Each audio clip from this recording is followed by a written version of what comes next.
Hey, I'd like to welcome you to another episode of Mission Matters. My name is Adam Torres, and if you'd like to apply to be a guest on the show, just head on over to missionmatters.com and click on Be Our Guest to apply. All right, so today's guest is Mark Bernstein, and he's co-founder and president over at Earthshot. Mark, welcome to the show. Thanks for having me today. All right, so this is a great topic. So inspiring climate action through positive messaging in video games. I guess I just have to start off with how did you get this idea? It's such a great idea.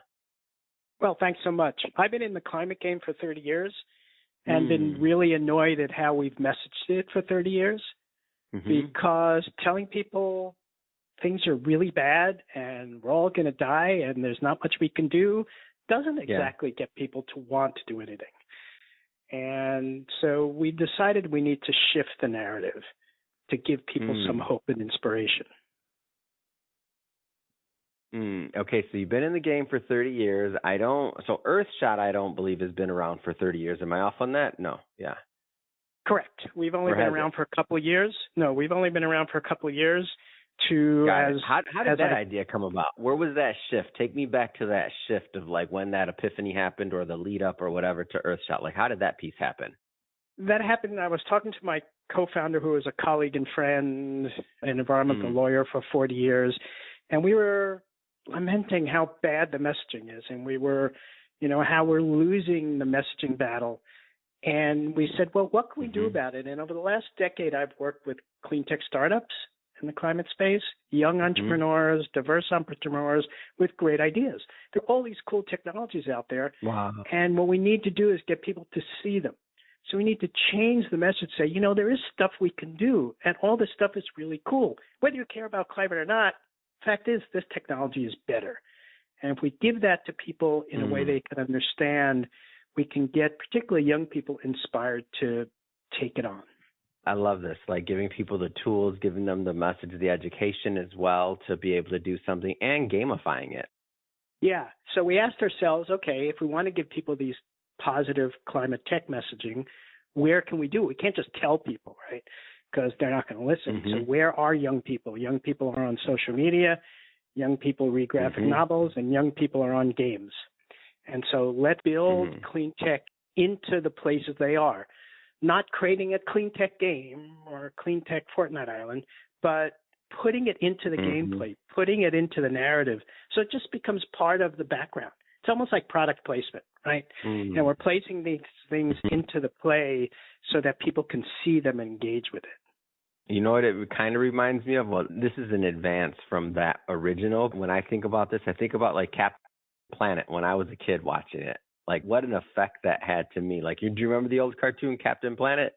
Yep, exactly. And it's kind of, we were thinking about that when we were talking about this. And so this is like the next evolution of it, because that's so, and I'm not saying that, launch it, don't launch it. I'm not talking about that piece, but that to me, I can think about like what an effect that had to me as a kid. Like thinking about like messaging and thinking about like, obviously I wasn't using that word when I was a kid. It was just something that entertained me, but it also educated me and it taught me and it met me where I was at watching my little Saturday in the morning cartoons or whatever I was watching, right? So for this, you're doing it through what somebody's already doing. They're playing a video game, they're doing something else, and this can have a real effect on how they even make purchasing decisions, right? Like going forward. Exactly. We want people to see this stuff as better and engage it with them.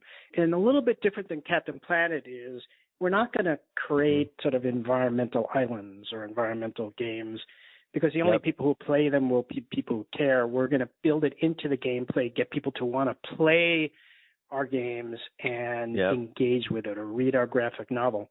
And our first project is an island in Fortnite, which will be out on June 5th. That's exciting. How'd that come about, the Fortnite partnership?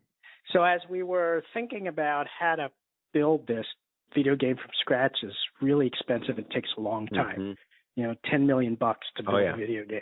On the other hand, Epic Games has Fortnite and has software package, creator package that allows anybody to build island gameplays. Has to still get approved by Epic Games to be on the Epic Games Store, but it allows anybody to build interesting things into gameplay. So we said, well, that we can do fast and that we can do affordably and build it into the existing 500 million players that are on Fortnite. And so that's what we're doing. Our first island will be out, and we're hoping to get people to engage with it, play it, come understand what they've done on the island, and build out a few more after that in a whole series of things. That's exciting to see how much engagement you can get, or whatever your measure is of, like, you know, ROI on the time spent and otherwise, because that's going to also help you test, right? Exactly. You know, we're going to try to drive people both to the island to play, so we'll know the number of players and how long they play, but also then drive them to our website through social media to actually learn about what it was that they saw in the island. And the first island is actually all about plugging oil wells and old refrigerant canisters that pollute with a company that does these things. And it's just a fun race against the clock, bow and arrow, plugging things. We've had some young teenagers test it out, and they love the island so far. So we're hoping to get a lot of play in it.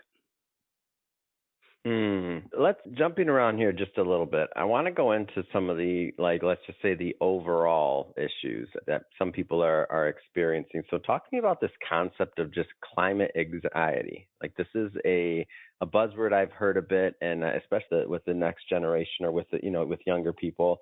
Talk to me about like that and like that concept and how people sometimes feel maybe disenfranchised, maybe like they can't do something. I mean, talk to me about that.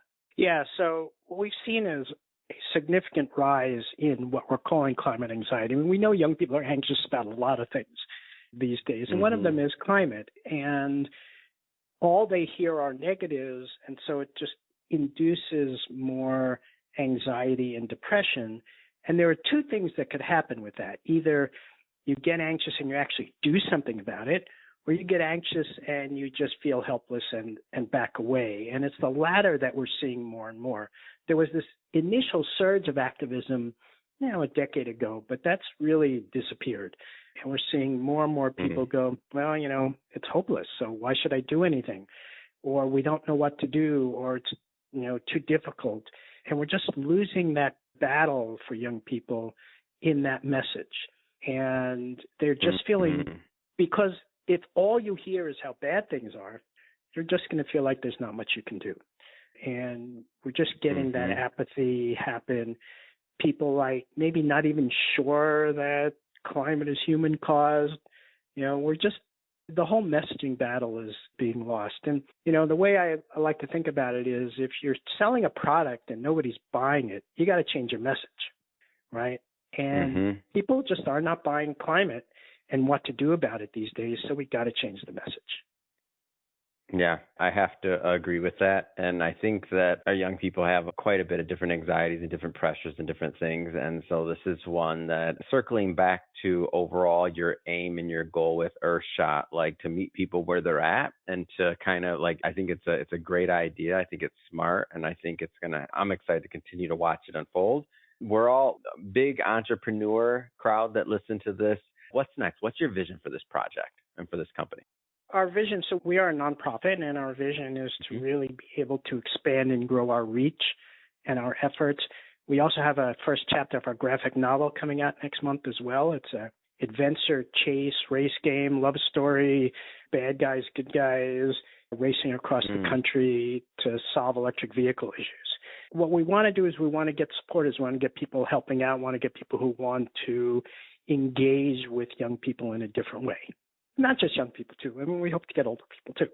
But really trying to reshape the dialogue and looking to get supporters, donors. We can even build some things in a for-profit mode as well and just sort of re-engage and rethink and elevate the visibility of all these really cool technologies that are out there.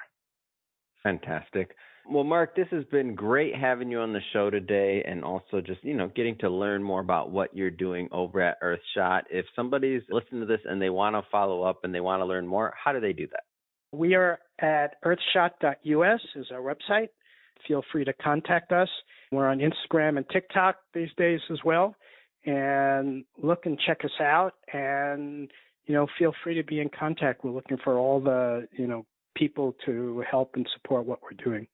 Amazing. And for everybody listening, we'll definitely put those links in the show notes. And speaking of the audience, if this is your first time with Mission Matters, this is a daily show. Each and every day we're putting out new episode, new content, and new guests, new thought leaders, different topics. If that sounds interesting to you, we welcome you. Hit that subscribe button. Again, daily show. We don't want you to miss any of the updates. And thank you so much again, Mark, for coming on the show. We appreciate it. Thanks for having me.